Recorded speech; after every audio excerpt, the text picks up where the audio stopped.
Smart ఫోన్తో జాగ్రత్త సుమా అంటున్నారు హైదరాబాద్ పోలీసులు.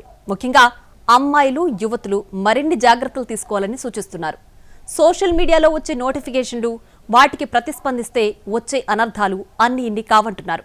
ముఖ్యంగా సోషల్ మీడియా పరిచయాలను ఒక్కసారి యువతల జీవితాల్ని అత్యంత దారుణమైన ప్రమాదాల్లోకి నెడుతున్నాయని చెబుతున్నారు.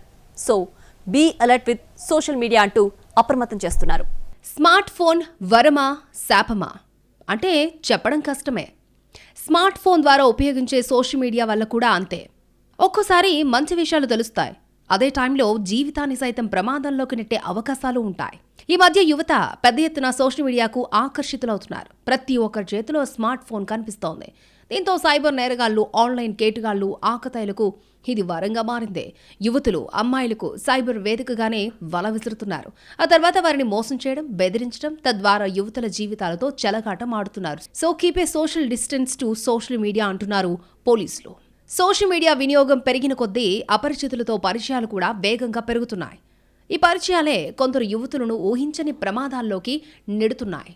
ఇటీవల కాలంలో ఇలాంటి విషాదకర సంఘటనలు ఎక్కువగా వెలుగులోకి వస్తూ ఉండడం ఆందోళన కలిగిస్తోంది. సైబర్ నేరగాళ్లు కొత్త కొత్త పద్ధతులతో యువతులను లక్ష్యంగా చేసుకుంటున్నారు.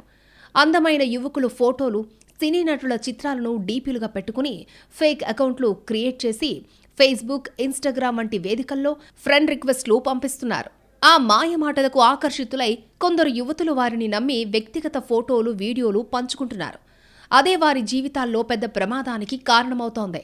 ఆ తర్వాత ఆ అపరిచితులు రాక్షసుల్లా మారి ఆ ఫోటోలు, వీడియోలను మార్ఫింగ్ చేసి బ్లాక్మెయిల్కి దిగుతున్నారు. డబ్బులివ్వాలని, కలవాలని బెదిరిస్తూ మానసికంగా వేధింపులకు గురి చేస్తున్నారు. పరువు పోతుందనే భయంతో కుటుంబ సభ్యులకు చెప్పలేక కొందరు యువతులు తీవ్ర మానసిక ఒత్తిడికి లోనవుతున్నారు. కొందరు అడిగినంత డబ్బులిస్తూ బాధపడుతుంటే మరికొందరు ఈ వేధింపులు తాళలేక ప్రాణాలు తీసుకుంటున్న దారుణ సంఘటనలు కూడా జరుగుతున్నాయి. అయితే ఇలాంటి పరిస్థితుల్లో ఆడపిల్లలు భయపడకుండా ధైర్యంగా ముందుకు రావాలని పోలీసులు సూచిస్తున్నారు. ఆన్లైన్లో అన్యాయం జరిగితే వెంటనే తల్లిదండ్రులు లేదా స్నేహితులకు చెప్పాలంటున్నారు. బ్లాక్మెయిల్కు ఎట్టి పరిస్థితుల్లోనూ లొంగొద్దని చెబుతున్నారు. వెంటనే 100కి డయల్ చేసి పోలీసులకు సమాచారం ఇవ్వాలని సూచిస్తున్నారు. మరోవైపు తల్లిదండ్రులు కూడా పిల్లలతో సమయం గడుపుతూ వారి ఆన్లైన్ కార్యకలాపాలపై నిఘా ఉంచాలని సూచిస్తున్నారు. ఫేక్ ప్రొఫైల్స్, ఫేక్ నెంబర్స్, VPNలు వాడితే తప్పించుకుంటామని నేరగాళ్లు భావించొద్దని పోలీసులు హెచ్చరిస్తున్నారు. ఎక్కడున్నా గుర్తించి చట్టపరమైన చర్యలు తప్పవని స్పష్టం చేస్తున్నారు. సోషల్ మీడియాలో అప్రమత్తతే రక్షణ. అనుమానాస్పద పరిచయాల నుంచి దూరంగా ఉండడం, వ్యక్తిగత సమాచారం పంచుకోకపోవడం ప్రతి యువతి తప్పనిసరిగా పాటించాల్సిన జాగ్రత్త అంటున్నారు పోలీసులు.